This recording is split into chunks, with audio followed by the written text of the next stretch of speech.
ലൈംഗിക പീഡന കേസുകളിൽ മുകേഷ് എംഎൽഎയും ഇടവേള ബാബുവും നൽകിയ മുൻകൂർ ജാമ്യാപേക്ഷയിൽ എറണാകുളം പ്രിൻസിപ്പൽ സെഷൻസ് കോടതി ഇന്ന് വിധി പറയും.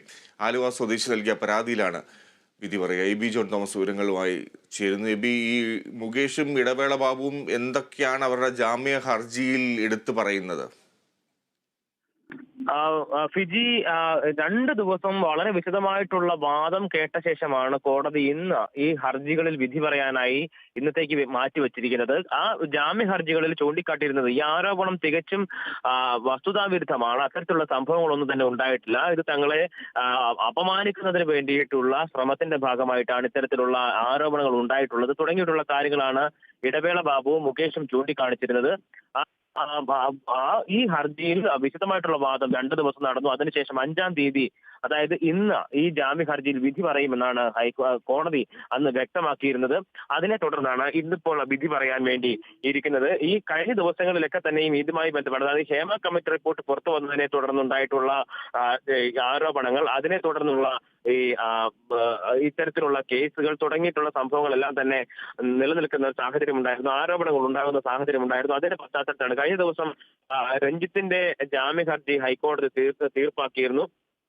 അങ്ങനെ ഇതോടൊപ്പം തന്നെ, അതായത് ഈ മുകേഷിന്റെയും ഇടവേള ബാബുവിന്റെയും ഒപ്പം തന്നെ അഡ്വക്കേറ്റ് രാമചന്ദ്രന്റെയും ഒക്കെ ഈ ഹർജികളിൽ അതിനോടൊപ്പമായിരുന്നു മണിയമ്പിള്ള രാജുവിന്റെ ഹർജി ഉണ്ടായിരുന്നത്. ആ ഹർജി അന്ന് ഈ കോടതി തീർപ്പാക്കുന്ന ഒരു നിലയുണ്ടായിരുന്നു. അന്ന് കോടതി വ്യക്തമാക്കിയിരുന്നത് ഇത്തരത്തിൽ ജാമ്യം ലഭിക്കാത്ത കുറ്റമല്ല, സ്റ്റേഷൻ ജാമ്യം ലഭിക്കുന്ന കുറ്റങ്ങളാണ് ചുമത്തിയിരിക്കുന്നത്. അതുകൊണ്ട് തന്നെ ഇതിൽ അത്തരത്തിലുള്ള ആശങ്കകൾക്ക് ഇടയില്ല എന്നുള്ള കാര്യം കണ്ടുകൊണ്ട് തന്നെയാണ് കോടതി ആ നിലയ്ക്ക് ഒരു തീരുമാനം എടുക്കുകയും ചെയ്തത്. അങ്ങനെ ഇടവേള ബാബുവിന്റെ ഹർജി അന്ന് തീർപ്പാക്കുന്ന ഒരു നിലയുണ്ടായിരുന്നു. പക്ഷേ ഈ 2-3 ഹർജികൾ വിധി പറയുന്നതിന് വേണ്ടി, അതായത് 5-ാം തീയതിയിലേക്ക് മാറ്റിവെക്കുകയും ചെയ്യുന്നത്. എന്തായാലും മുകേഷിനെ സംബന്ധിച്ചിടത്തോളം ഇത് നിർണായകമായിട്ടുള്ള ഒരു കാര്യം കൂടിയാണ്. MLA സ്ഥാനത്തിരിക്കുന്ന ഒരാളാണ്. വലിയ രീതിയിലുള്ള പ്രതിഷേധങ്ങൾ ഇതുമായി ബന്ധപ്പെട്ട് ഉയർന്നു വരുന്ന ഒരു സാഹചര്യമുണ്ട്. ഈ MLAയുടെ രാജി ഉൾപ്പെടെ ആവശ്യപ്പെട്ടുള്ള പ്രതിഷേധങ്ങൾ നിലനിൽക്കുന്ന ഒരു നില കൂടിയുണ്ട്. അപ്പോൾ എന്തായാലും കോടതിയുടെ വിധി പ്രതികൂലമായാൽ ഉറപ്പായും അത് വലിയ രീതിയിലുള്ള പ്രതിഷേധങ്ങൾക്ക്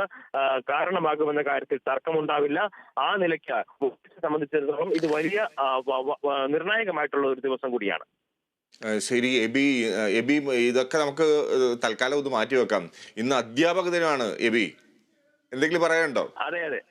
അതെ, അധ്യാപക ദിനമാണ്. നമ്മുടെ പ്രിയപ്പെട്ട അധ്യാപകർ, നമ്മളൊക്കെ ഇങ്ങനെ നിന്ന് 2 വാക്ക് പറയാനായിട്ടൊക്കെ ഒരു പക്ഷേ ഇത്തരത്തിൽ നമ്മളെ പ്രാപ്തരാക്കിയിട്ടുള്ളത് ഈ അറിവ് പകർന്നു തന്നിട്ടുള്ള ആളുകളാണ് എന്നുള്ള കാര്യത്തിൽ ഒരു തരത്തിലുള്ള തർക്കവും നമുക്കില്ല.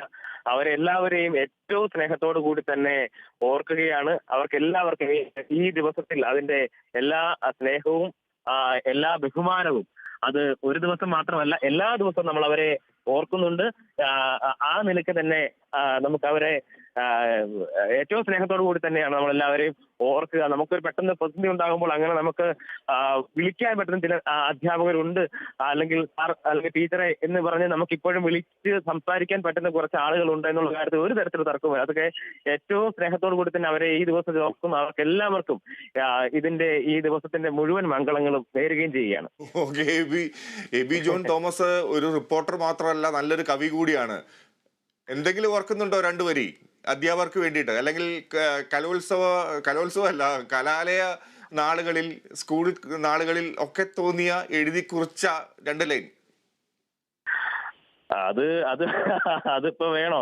പെട്ടെന്നൊരു കാര്യം ഇങ്ങനെ ചോദിക്കണം. അത് വലിയ ബുദ്ധിമുട്ടുള്ളൊരു കാര്യം കൂടിയാണ്, അതുകൂടി മനസ്സിലാക്കണം. ശരി എബി, എന്തായാലും അടുത്ത ലൈവ് 9 മണിക്കുണ്ട്. അപ്പോ എബിയുടെ അടുത്തുനിന്ന് അതും പ്രതീക്ഷിക്കുന്നുണ്ട്. ഓക്കെ, നമ്മുടെ നല്ല അധ്യാപകരെ, എല്ലാ അധ്യാപകരെല്ലാം നല്ല മാർഗനിർദ്ദേശങ്ങൾ തരുന്നവരാണ്. അവരാണ് നമ്മളെ എന്താ പറയാ, മാതാപിതാക്കൾക്കൊപ്പം നിൽക്കുന്നതിൽ കൂടുതൽ സമയം നമ്മൾ എപ്പോഴും അധ്യാപകരുടെ കൂടെയാണ് നിൽക്കുന്നത്, അല്ലേ? അതെ. അപ്പോൾ അങ്ങനെ നോക്കുമ്പോൾ അവരാണ് നമ്മുടെ ഏറ്റവും വലിയ വഴികാട്ടികൾ. നമുക്ക് നല്ല അധ്യാപകരെയും എല്ലാ അധ്യാപകരെയും നമുക്ക് സ്മരിക്കാം. Okay B.